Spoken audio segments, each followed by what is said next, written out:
जय मसीह की। स्वागत है आप सबका इस कार्यक्रम में। आज की रोटी शीघ्र ही आने वाला प्रभु यीशु मसीह के नाम से स्वागत करता हूं। प्यार भरा नमस्कार। प्रार्थना करें प्रारंभ में। स्वर्गीय पिता परमेश्वर, आज के दिन आप हमसे बातचीत करें, हमारे जीवन के कमी घटियों को दर्शा परमेश्वर। आपकी आगमन की हम बाट जोते हैं। हम कहीं भी प्रभु जी हालेलुया कोई गलत या आपके विरुद्ध में अपराध नहीं करना चाहते। हमारे देश के प्रति मध्य सदा करते हैं। प्रभु जी आपके कलीसिया मिलकर देश के लिए प्रार्थना करते हैं, हमारे राष्ट्रपति के लिए, हमारे प्रधानमंत्री के लिए, प्रभु जी हमारे हालेलुया प्रत्येक राज्यों के मुख्यमंत्रियों के लिए, हमारे डॉक्टर्स, हमारे नर्सेस, हॉस्पिटल के हालेलुया पैरामेडिकल स्टाफ्स, प्रभु जी हमारा सेना, हमारे पुलिस, जितने भी लोग इस महामारी से लड़ रहा है उन प्रियों के लिए हम प्रार्थना करते हैं। आज के दिन परमेश्वर प्रत्येकों के लिए आशीष का दिन रहने पाए। हम पर कृपा करे, हमें स्वतंत्र करे परमेश्वर। प्रत्येक जगहों पर हमारे परमेश्वर के वचनों के अनुसार तेरे कलीसिया, तेरे चुने हुए लोग चलने फिरने पाए।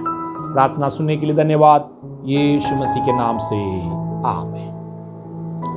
आज की मनादी के लिए हम परमेश्वर के पवित्र कलाम से एक वचन पढ़ेंगे। मत्ती रचित सुसमाचार 6वें अध्याय के 12वें वाक्य। और जिस प्रकार हमने अपने अपराधियों को क्षमा किया है, वैसे ही तू भी हमारे अपराधों को क्षमा कर। प्रभु यीशु मसीह अपने चेलों को प्रार्थना करने सिखाया, लेकिन साथ साथ ये उपदेश भी दिया, जब हम प्रार्थना करेंगे उससे पहले हम अपने अपराधों की प्रति क्षमा नहीं मांगते हैं, हमारा प्रार्थना नहीं सुनी जाएगी। आज प्रभु के वचन से मैं 7 ऐसे बातें आपके सामने रखना चाहता हूं जो पाप के संबंधित बात है। हमें से कई लोग पाप की गहराई नहीं समझते हैं। कुछ अपराध और कुछ स्वभाव हमारे अंदर है, अनेकों लोग उसको पाप समझते भी नहीं है, या फिर ये कहता है कि छोटा मोटा ये सब होता रहता है, बिना इसके हमारा गुजारा नहीं होगा। उदाहरण के तौर पर प्रभु की वचन कहता है, चाहे पाप छोटा होगा बड़ा होगा, पाप तो पाप है और उसके प्रति दाम चुकाना जरूरी है। जैसे मैंने कहा कि 7 बातें जो पाप के परिभाषा में मैं आपके सामने प्रस्तुत करना चाहता हूं। नंबर 1, पाप अतिक्रमण है। हमारे बाइबल में इस प्रकार लिखा है, अतिक्रमण का मतलब जो कानून हमें दिया गया है उसको पार करना, उन कानूनों को पार करके आगे बढ़ना और अपनी मर्जी का काम करना, इसको अतिक्रमण कहता है। अगर हमारे जीवन में किसी भी रीति का अतिक्रमण का काम होगा, कानून का उल्लंघन, कानून को पार करके और कोई काम अगर हम करते हैं, वो परमेश्वर की दृष्टि में पाप माना जाता है। दूसरा, पाप के विषय में कहा गया है पाप अधर्म है।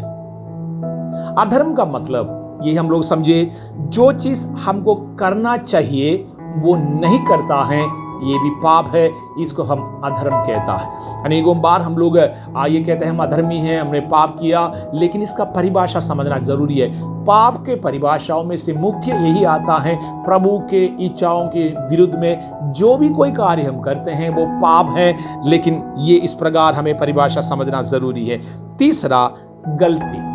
गलती शब्द हम लोग जब सुनते हैं वो बहुत ही छोटा लगने लगता है।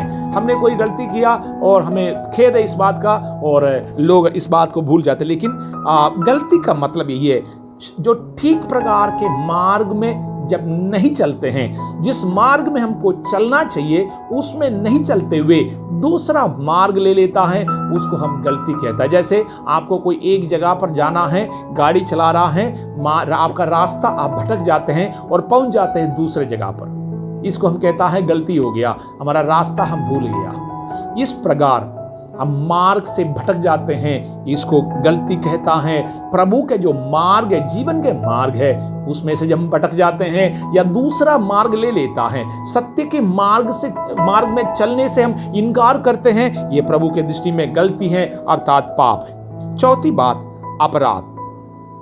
दाऊद राजा भी 32 भजन संहिता में ये इस प्रकार लिखता है, धन्य है व्यक्ति जिसका अपराध ढांपा गया। अपराध का मतलब जब किसी का अनुमति नहीं मिलता है और एक जगह पर, उदाहरण के तौर पर कहा जाए, एक जगह पर हमें प्रवेश करना है, जब तक अनुमति नहीं मिलता है और हम प्रवेश करते हैं, इसको अपराध कहता है।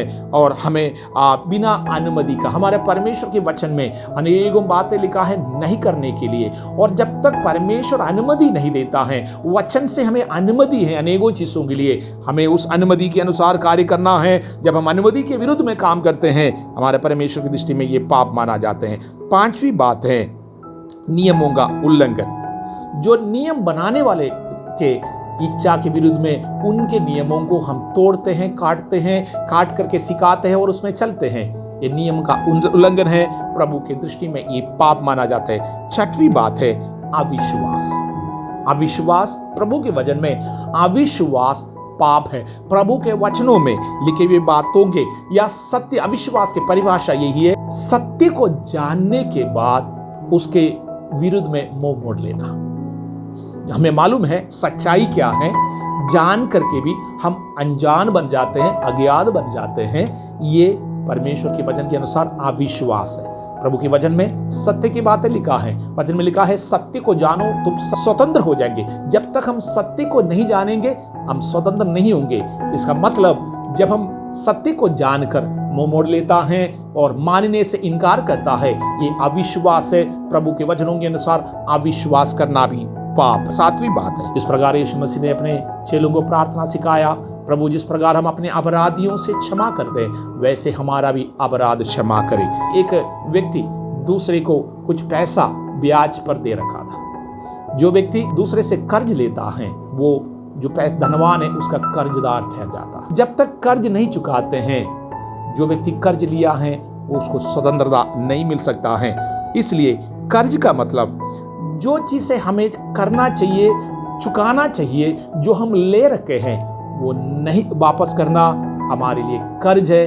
कर्ज भी परमेश्वर के प्रति पाप है। अर्थात परमेश्वर के वचनों के अनुसार हमें सुसमाचार सुनाना, प्रभु के हालेलुया वचनों के पालन करना, क्योंकि हम कर्जदार है परमेश्वर के प्रति, क्योंकि परमेश्वर ने हमारे प्रत्येक पापों को माफ कराने के लिए क्रूस पर मृत्यु सहा दाम चुकाया। इन वचनों के द्वारा प्रभु आशीष दे।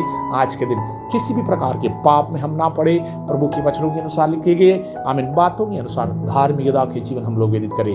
प्रभु आशीष दे, आपको सुरक्षित रखे, यीशु मसीह के नाम से आमीन।